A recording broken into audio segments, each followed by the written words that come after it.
Simplify this FOIL problem involving square roots. Well, this is a FOIL problem because it's a binomial times a binomial. It just looks weird with all the square roots and stuff. No matter, we can do it.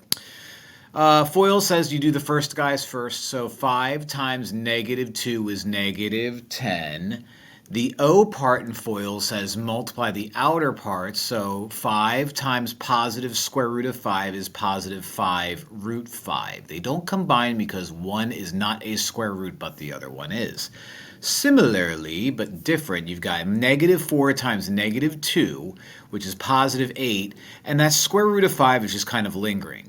So -4 root 5 times -2 is positive 8 root 5. This is where the game changes slightly. Okay, -4 root 5 times root 5 is going to be -4 because -4 multiplies to an invisible 1.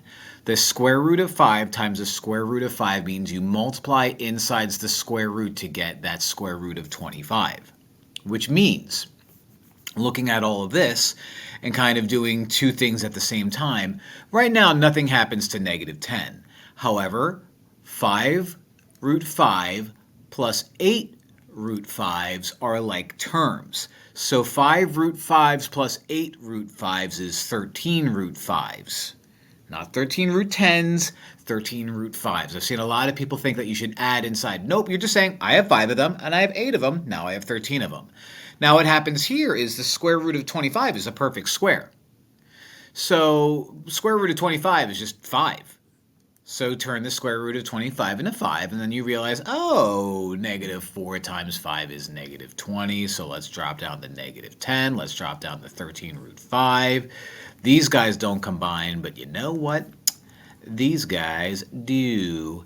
And -10 minus 20 is -30 plus 13 root 5. These guys will not combine because one has a square root and the other one doesn't. So that's how you do that FOIL problem. Fun, fun.